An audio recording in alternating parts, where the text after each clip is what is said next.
Assalamualaikum, apa khabar semua? Terima kasih kerana sudi singgah ke channel saya.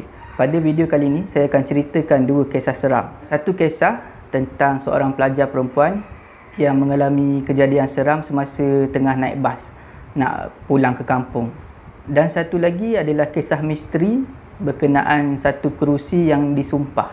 Kali ini, saya ada sertakan sekali dengan alamat email bagi penonton yang nak kongsikan kisah seram. Alamat email ada kat bawah. Let's go.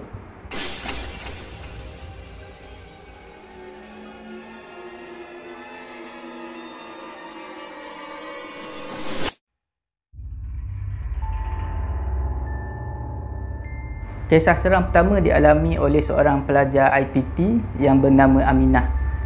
Satu hari ketika Aminah ada kat dalam dewan kuliah, Aminah dapat call daripada keluarga dia. Keluarga dia bagi tahu yang nenek dia tengah sakit tenat. Jadi minta Aminah balik. Aminah pun minta izin dengan pensyarah nak balik segera. Jadi minta tolonglah dengan kawan untuk hantar ke stesen bas. Lepas dah siap kemas baju, kemas barang semua, serba-serba sikit, Aminah dengan kawan dia pun pergilah ke stesen bas. Kawan dia tolong hantar. Bila dah sampai dekat stesen bas, tak ramai orang sebab masa tu bukanlah time cuti semester ataupun time musim perayaan. Hari biasa, hari bekerja biasa, jadi tak ramai orang. Jadi senanglah nak beli tiket. Aminah boleh beli tiket bas mana-mana dia suka. Lepas tu boleh pilih seat, banyak seat kosong. Jam menunjukkan pukul 5.30 petang. Bas Aminah, tiket dia pukul 5.45. Hari tu hari Khamis dan cuaca mendung, tapi belum hujan lagi. Perjalanan kali ni lain lah. Sebab biasanya Aminah naik bas bila ada cuti semester ataupun musim perayaan je. Kali ni dia tak akan balik ke rumah. Dia perlu naik 2 kali bas. Dia akan naik bas sampai ke terminal. Daripada terminal bas, dia akan naik satu lagi bas, macam bas lompat macam tu lah, menuju ke kampung, ke rumah nenek. Tapi ni bukan kali pertama Aminah naik bas ke rumah nenek dia. Dia dah pernah naik sebelum ni, tapi jarang lah, adalah sekali dua. Tapi dia dah tahu bas mana yang dia perlu naik bila dah sampai dekat terminal nanti. Pukul 5.45 petang, Aminah pun naik bas dan bas pun bergerak menuju ke terminal. Masa trip ke terminal bas tu, tak ada apa-apa yang pelik berlaku. Perjalanan mengambil masa 2 jam lebih. Jam 7.50 lepas maghrib lah, Aminah pun sampailah di terminal. Dia turunkan beg dia semua. Lepas tu dia pun segera ke surau untuk solat maghrib sebab dah lewat 7.50. Lepas solat maghrib, Aminah menuju ke tandas sebab dia nak kencing. Waktu dia nak masuk ke tandas tu, dia terperasan ada seorang makcik tengah berdiri di tepi tandas tu dalam gelap. Makcik tu dia pakai baju kurung, lepas tu dia pakai kain batik. Dekat atas kepala dia pun ada kain batik, macam apa tu, kerudung dia macam apa, kelubung dengan kain batik. Tapi tak nampak muka sebab makcik tu dia menunduk ke bawah macam tu. Lepas tu makcik tu, Aminah terperasan dia ada bawa satu beg besar, beg yang terisi macam keripik macam tu.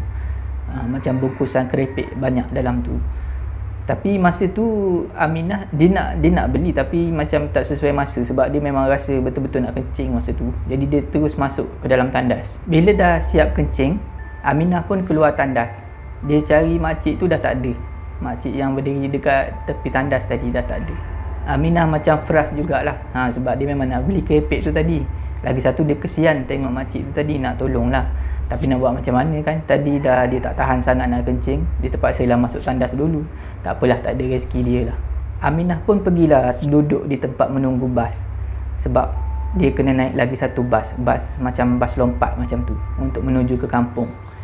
Masa tu hujan turun dengan lebat. Hujan dah mula turun masa tu.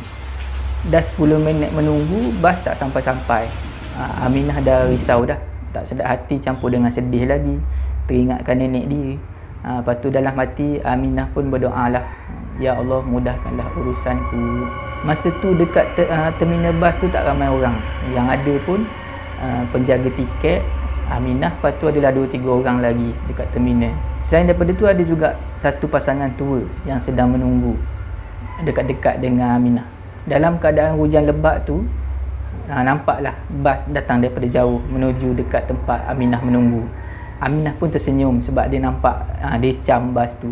Biasanya bas tu lah yang dia naik untuk ke kampung. Aminah pun naiklah bas tu. Lepas tu Aminah tengok pasangan tua tadi pun naik bas tu juga. Bila dah naik, Aminah dengan pasangan tua tu dah naik, bas belum bergerak lagi sebab driver bas tu nak tunggu kot ada lagi yang nak naik. Aminah pilih kerusi yang di tengah-tengah, tak terlalu depan dan taklah belakang sangat. Pasangan tua tadi pilih kerusi depan, belakang driver. Masa tu hujan masih lagi lebat. Aminah ni dia tengok-tengok lah dalam bas tu, mana tahu memang dah penumpang yang sebelum ni dah naik ke apa sebelum dia. Tapi dia tengok dekat belakang tak ada siapa-siapa. Dia je ada kat situ. Start daripada kursi dia ke belakang tu memang tak ada orang. Dekat depan ada pasangan tua tadi je. Maknanya 3 orang sajalah penumpang masa tu. Lebih kurang 5 minit 6 minit macam tu, driver pun mula pandu bas keluar daripada kawasan terminal. Untuk menghabiskan masa, Aminah dia dengar lagu kat handset dia. Dia keluarkan earphone, dia pasang dekat handset dia dengar lagu. Masa tu keadaan hati Aminah ni risau bercampur dengan sedih, sebab dia rapat juga dengan nenek dia. Jadi terfikir-fikirlah, terkenanglah balik kenangan dia dengan nenek dia. Dia risau, dia doa supaya nenek dia panjang umur semua, supaya sempat jumpa lah. Masa berlalu, bas yang dinaiki oleh Aminah dah melepasi beberapa bus stop, tapi tak ada siapa-siapa naik, tak ada penumpang lain. Dah banyak bus stop yang lalu, tak ada orang naik dan tak ada orang turun. Sampailah dekat satu bus stop yang berhampiran dengan hospital. Dekat situ pasangan tua tu dia tekan loceng, dia nak turun kat situ. Jadi driver bas pun berhentikanlah bas dekat bus stop tu, bus stop yang dekat hospital. Lepas tu Aminah tengoklah, dia tengok pasangan tua tu turun. Lepas tu driver bas tu pun turun. Aminah dia duduk dekat tepi tingkap kursi dia. Lepas tu dia tengoklah, dia tengok rupanya driver tu dia tolong pasangan tua tu, tolong bawakan barang-barang. Sebab keadaan hujan macam tu kan. Dia bawalah. Rupanya pasangan tua tu nak pergi ke hospital. Jadi 3 orang tu pergilah menuju ke hospital. Lama juga bas tu berhenti kat situ. Dalam keadaan Aminah yang sedang tengok 3 orang tu, orang pasangan tua tu dengan driver tadi menuju ke hospital, Aminah terperasan dekat bus stop tu ada seorang makcik tua berdiri dekat situ. Dekat bus stop tu ada lampu, tapi lampu dia macam malap lah, tak terang sangat. Dengan keadaan hujan lagi memang tak berapa jelas, tapi Aminah masih lagi boleh nampak ada makcik berdiri dekat bus stop tu seorang-seorang. Bila Aminah tengok betul-betul, makcik tu macam makcik yang dia nampak dekat terminal tadi. Dia pakai baju kurung, kain batik dengan ada selubung kepala dengan kain batik. Samalah, dia bawa beg besar, macam dalam beg tu macam ada kerepek, macam ada banyak bungkusan kerepek. Masa tu Aminah dia tak fikirlah makcik yang dekat tandas terminal tadi. Cuma dia kesian je lah. Alamak, dia kata kesiannya makcik ni, seorang-seorang berdiri kat sini jual kerepek dan dah malam-malam hujan macam ni. Aminah dia kesiankan makcik tu. Pada masa tu Aminah dia mula rasa mengantuk. Yelah, dah seharian naik bas daripada petang sampailah masa tu dah pukul 8 lebih. Masa tu memang dia tak ada terlelap sikit pun. Naik bas je daripada tadi, dia penat lah dengan keadaan hujan. Lepas tu ada aircon bas lagi, memang mengantuk. Dan dia pun terlelap dekat kursi dia. Tengah sedap tidur, Aminah pun tak tahu berapa lama dia dah tertidur. Dia pun terjaga, sebab dia rasa macam ada orang naik bas. Lepas tu dia terperasan macam ada orang melintas dekat tepi menuju ke kursi belakang. Aminah pun menoleh lah dekat belakang. Tapi dekat kursi belakang dia tengok kosong je. Kosong, tak ada orang. Lepas tu gelap kat belakang. Tapi masa tu Aminah dia macam tengah mamai, macam baru lepas bangun tidur. Jadi dia tak fikirlah apa-apa, mungkinlah dia bayangan dia je macam tu lah. Aminah tengoklah dekat luar. Dia tengok, hujan tak berhenti lagi. Lepas tu dia terperasan dekat bus stop, makcik tadi dah tak ada. Tak lama lepas tu driver bas pun datang dan naik bas lah. Tapi dia belum duduk di kursi pemandu tu. Dia pergi dekat tempat penumpang dulu. Dia tengok kot ada penumpang yang naik masa dia tolong pasangan tua tadi pergi hospital. Dia tengok, lepas tu barulah dia kembali kat tempat pemandu dan dia mula pandu bas tu. Bas pun mula bergerak meninggalkan kawasan hospital tu, meninggalkan kawasan bus stop hospital. Tak lama selepas meninggalkan kawasan hospital tu, bas tu mula melalui kawasan yang gelap, jalan-jalan yang menuju ke kampung, mula nak start jalan kampung lah, jalan menuju kampung. Jadi lampu-lampu jalan ni dah tak ada. Kalau ada pun dia jauh-jauh jarak dia. Ada sebiji, lepas tu lama baru jumpa pula sebiji, macam tu. Jadi memang gelap lah jalan-jalannya. Pada masa tu Aminah ni dia mula rasa tak sedap hati. Dia rasa macam ada orang tengok dia, macam ada orang perhati dia daripada belakang. Aminah ni dia pergi tengok. Dia tengok. Dia taklah bangun daripada kursi tu, tapi dia tengok Dia jenguk ke belakang, dia tengok. Kursi tak ada seorang pun, tak ada siapa pun. Kursi start daripada dia sampai belakang tak ada orang. Baik yang belah kanan ataupun belah kiri tak ada orang. Tapi bila dia tengok kursi paling belakang, dia seakan-akan nampak. Dia nampak seakan-akan ada seorang tengah duduk. Ada satu manusia sedang duduk dekat kursi paling belakang. Tapi tak jelas sebab belakang tu gelap. Aminah mula tak sedap hati. Dia rasa berdebar-debar. Dia tengok lagi sekali. Dia tengok betul-betul, dia tunggu lampu jalan. Bila bas tu lalu kat lampu jalan, tersuluh dalam dalam bas tu, dia tengok tak ada pula. Lepas tu dia fikirlah, aku salah tengok kot tadi, macam tu je lah. Tak lama lepas tu, Aminah dia terdengar satu bunyi. Bunyi macam mana dia dengar? Dia dengar bunyi macam plastik.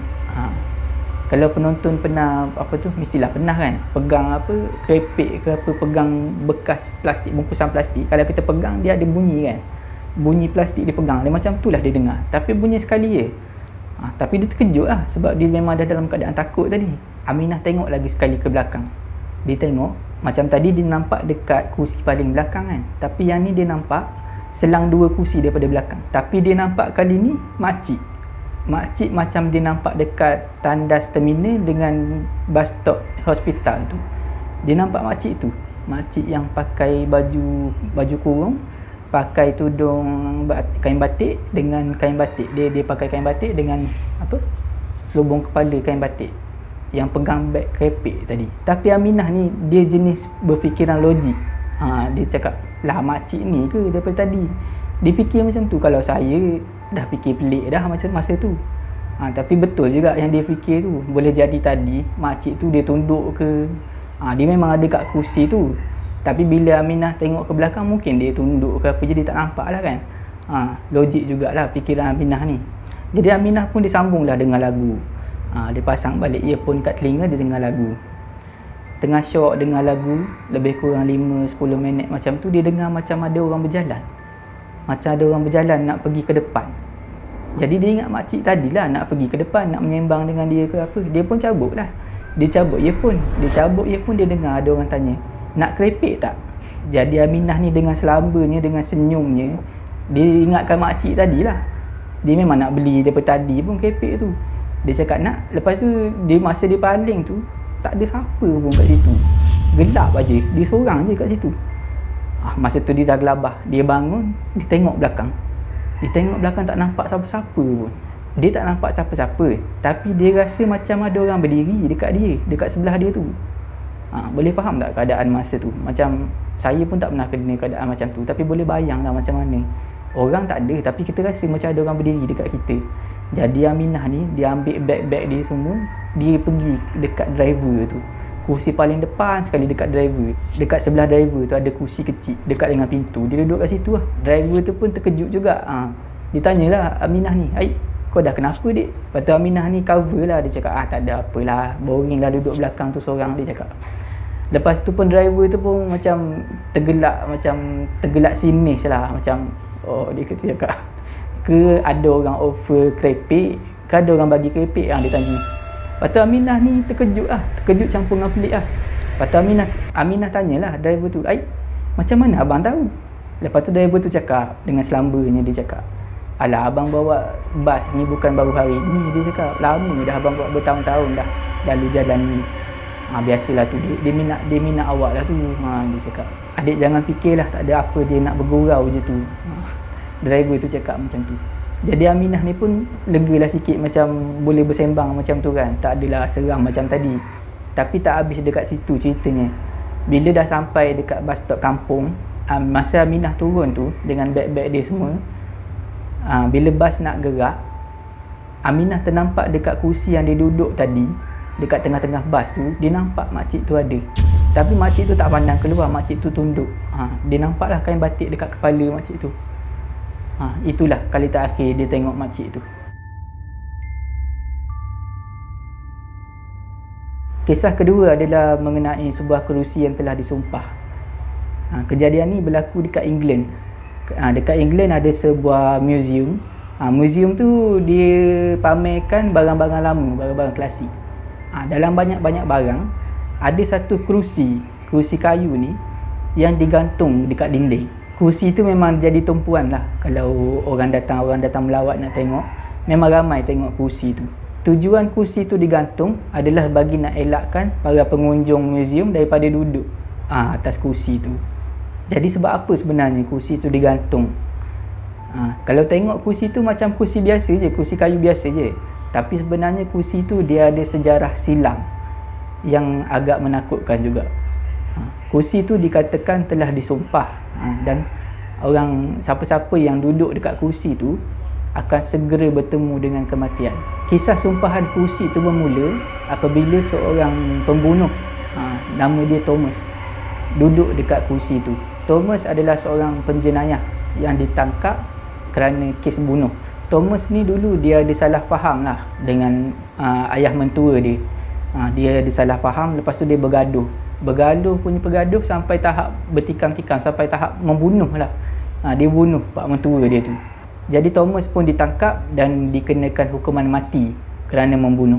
Pada hari hukuman mati Thomas dijalankan, Thomas ni diberi satu peluang lah untuk untuk buat satu permintaan. Thomas minta untuk pergi ke kedai makan yang dia biasa pergi sebelum dia ditangkap dulu. Dia ada satu kedai makan ni, macam dia ni regular customer dekat situ lah. Dekat dalam kedai tu, dia dah ada macam pot dia sendiri, kursi dia sendiri, meja dia sendiri. Macam setiap kali dia pergi, dia memang duduk kat situ. Macam tu lah. Macam owner kedai tu pun, pekerja kedai semua kenal dia. Jadi pihak penjara pun layan lah macam permintaan Thomas ni. Jadi dia orang pun bawa lah Thomas kat kedai tu. Dan Thomas pun pesan lah minuman. Dia duduk di kursi yang dia biasa duduk tu, dia minum lah. Dia order minuman, lepas tu dia minum. Bila dah selesai minum, Thomas ni bangun. Masa nak bangun tu, Thomas pun bersumpah. Aku bersumpah siapa-siapa yang duduk dekat kursi aku ni akan segera diburu oleh kematian, dia cakap. Masa tu orang macam tak ambil serius lah dengan sumpah Thomas ni, tapi masih ada juga rasa seram tu. Jadi pegawai penjara pun bawa lah Thomas ni naik kenderaan dan menuju ke tempat hukuman. Thomas pun jalanilah hukuman mati dan dia pun mati. Lepas kematian Thomas, orang tak ambil serius pun pasal sumpah dia tu. Tapi orang-orang kedai, pekerja-pekerja dan owner kedai tu masih lagi hormat dan asingkanlah kerusi Thomas ni. Macam dah tak letak dekat meja lah, letak dekat tepi macam tu. Dan tak ada orang duduk lah dekat kerusi tu sebagai tanda hormat. Kisah ni sebenarnya dah lama berlaku, masa Perang Dunia Kedua dulu. Masa Perang Dunia Kedua tu, ada satu kem tentera udara ni, dia orang buka kem dekat situ, dekat dengan kedai yang Thomas selalu pergi ni lah, berhadapan dengan kedai tu. Jadi waktu tu ada seorang tentera udara ni, dia masuk kat kedai tu dan dia duduk dekat kursi tu. Dia ni memang tak tahulah pasal sejarah kursi tu. Dalam perjalanan balik daripada kedai makan tu, tentera udara yang duduk dekat kursi tu tadi terlibat dengan kemalangan dan mati dekat tempat kejadian. Itu adalah orang pertama yang kononnya menjadi mangsa kursi itulah, menjadi mangsa sumpahan kursi itu, konon-kononnya lah. Lepas tu yang keduanya adalah seorang cleaner. Cleaner tu dia bukan bekerja dekat kedai tu, dia cleaner kat tempat lain. Dia cuma datang kat situ untuk minum, untuk makan je lah. Dia pun sama, dia duduk dekat kursi tu dan dia minum, makan semua. Dia pun tak tahu pasal kursi tu. Keesokan harinya, cleaner tu orang temui dekat rumah dia dalam keadaan tergantung, macam membunuh diri. Setakat tu dah ada 2 kematian yang berkaitan dengan kursi tu. Masa tu bila dah ada 2 kematian yang berkaitan dengan kursi tu, owner kedai dah tak sedar hati, pemilik kedai tu dah tak sedar hati. Tapi mereka masih lagi belum alihkan kursi tu. Mereka cuma anggap 2 kematian tu adalah satu kebetulan saja. Tak lama lepas tu, ada seorang pekerja ni, Waktu tu pekerja di kedai tu lah. Waktu tu dah nak tutup kedai, dah lewat malam lah. Masa dia tengah sibuk kemas tempat tu, menyapu, mop semua, mop lantai, dia tersepak kursi Thomas tu. Lepas tu dia terjatuh. Dia tak duduk pun dekat kursi tu, dia cuma tersepak je, tersepak kaki kursi. Lepas tu dia terjatuh.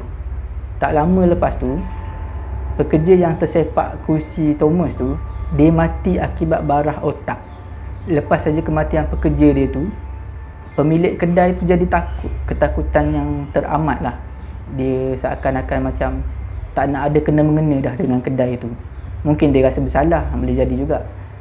Jadi tak lama lepas tu, pemilik kedai tu pun dia jual kedai tu. Pada tahun 1968, ada seorang lelaki yang bernama Tony beli kedai tu. Tony ni dia langsung tak percaya dengan kisah sumpahan kerusi Thomas tu. Dia tahu pasal cerita tu tapi dia tak percaya, langsung tak percaya. Bila kedai yang Tony beli tu mula beroperasi, adalah dua orang pemuda ni. Dia macam bergaduh dalam kedai Tony tu lah, kedai makan tu. Dia bergaduh dan saling cabar-mencabar. Dia macam konon-konon macam dia cabar lah. Kalau kau berani kau duduklah dekat kursi Thomas tu. Yang seorang lagi pun sama. Okey, tapi kau kena duduk juga. Kira macam tu lah. Dia orang macam bergaduh, macam cabar-cabar masing-masing, satu sama lain cabar. Duduk. Jadi dua-dua ni pun dia duduk lah. Yang ni duduk. Lepas tu yang tu pula duduk. Kira dua-dua orang duduk. Bila dia orang balik, dia orang naik kereta yang sama. Kereta yang dua-dua orang pemuda ni naik terlanggar sebatang pokok. Tapi dia tak meninggal kat situ. Masa ambulans tengah bawa nak pergi hospital, dua-dua orang tu meninggal dalam perjalanan. Lepas kejadian tu, Tony mula risau. Pemilik kedai yang baru tu mula risau. Walaupun dia risau, tapi dia belum lagi alihkan kursi tu. Satu hari ada sekumpulan pekerja buruh binaan datang untuk makan minum dekat situ. Ramailah datang. Mungkin dalam 10 orang ke lebih kurang macam tu lah. Dalam ramai-ramai tu ada seorang buruh binaan yang muda. Jadi yang lain ni dah berumur lah. Jadi semua orang geng-geng senior ni cabarlah budak muda tu, buruh binaan muda tu. Kau muda, kalau kau berani kau duduklah kat kursi tu, kira macam tu lah. Jadi yang muda ni dengan tak tahu apa ni, dengan selambanya lah, steady aja pergi duduk dekat kursi Thomas tu. Jadi geng-geng senior ni semua bertepuk tangan lah. Berani macam tu lah. Jadi bila selesai dia orang makan minum kat situ, dia orang pun keluarlah sambung buat kerja dekat-dekat dengan kawasan tu. Bila dah sambung kerja tu, buruh binaan yang muda yang duduk di kursi Thomas tadi, dia tengah baiki atap. Jadi anda semua pun boleh teka lah apa jadi. Dia tergelincir dan jatuh ke bawah. Cara dia jatuh tu memang mengerikan lah. Mungkin jatuh kepala dulu, macam tu. Dia mati dekat situ, on the spot dia mati di tempat kejadian. Bila dah tengok keadaan macam tu, Tony pun dia dah serit. Dia cakap, okey, setakat ni je. Dia pun ambil kursi tu, dah simpan di tempat storage bawah tanah. Kat bawah tanah kedai tu, dia ada basement, macam ada tangga menuju ke underground, ada bilik bawah tanah. Dia simpan kursi kat bawah tu. Lepas pada tu memang jadi aman lah. Tak ada dah kes orang mati lepas duduk kat kursi tu. 10 tahun berlalu, Tony masih lagi jadi pemilik kedai tu. Jadi masa kejadian ni tahun 1978, pada satu hari tu ada seorang penghantar stok minuman datang ke kedai Tony untuk hantar stok minuman. Masa tu dekat atas, bahagian atas tempat nak simpan stok minuman tu dah penuh. Jadi dia pun carilah tempat untuk letak, dekat mana yang boleh letak stok minuman lagi ni. Dia pun ternampaklah bilik tangga menuju ke basement, menuju ke bilik simpan barang dekat bawah. Jadi dia pun turunlah bawa stok minuman yang baki tu. Dia pun bawa lah turun ke bawah. Bila dah sampai dekat bawah, dah siap simpan semua stok minuman tu, dia pun terasa penat. Dia terasa letih. Dia ternampak ada satu kursi kayu. Dia pun duduklah dekat kursi kayu tu. Dia ni memang tak tahulah pasal kursi tu. Tak ada siapa-siapa pun tahu kan, sebab benda dah 10 tahun lepas. Bila penghantar minuman tadi tu dah siap, dah hilang penat semua, dia pun naiklah balik ke atas. Dia jumpa dengan Tony. Dia cakap, kerja saya dah siap, saya dah hantar semua semua stok minuman. Tadi saya ada letak sikit dekat bawah. Dia cakap, minta maaf lah saya lambat, saya duduk rehat sekejap tadi. Dia cakap, duduk dekat kursi tu. Lepas tu Tony pun takut lah, terkejut lah dia. Kamu duduk kat kursi kayu tu ke? Dia tanya. Lepas tu penghantar minuman tu beritahu lah, yelah dekat bawah tu kan ada kursi, dia cakap. Lepas tu Tony tak tahu nak cakap apa lah. Beberapa jam lepas tu, lepas penghantar minuman tu keluar daripada kedai tu, dia terlibat dengan kemalangan jalan raya dan terbunuh. Tony lepas saja kejadian tu, dia dah macam tak nak simpan lagi kursi tu. Dia buat keputusan untuk hantar kursi tu ke muzium. Saya tak pastilah sama ada dia yang hantar sendiri ke muzium ataupun pihak muzium yang datang kat kedai tu ambil kursi tu. Jadi itulah asal-usul kursi tu kenapa tergantung dekat muzium tu. Jadi tujuan dia untuk mengelakkan pengunjung duduk dekat kursi tu. Setakat itu saja video saya pada kali ini. Saya harap anda semua terhibur. Jangan lupa untuk kongsi kisah seram anda dengan saya, dengan semua peminat kisah-kisah seram. Alamat emailnya ada kat bawah ni. Jika anda suka dengan video saya ni, jangan lupa like video saya, share, dan jangan lupa tekan butang loceng untuk dapatkan notifikasi video saya yang seterusnya. Dan jangan lupa subscribe channel saya. Janganlah kita takut kepada makhluk, tetapi takutlah kepada pencipta sekalian makhluk. Jumpa lagi.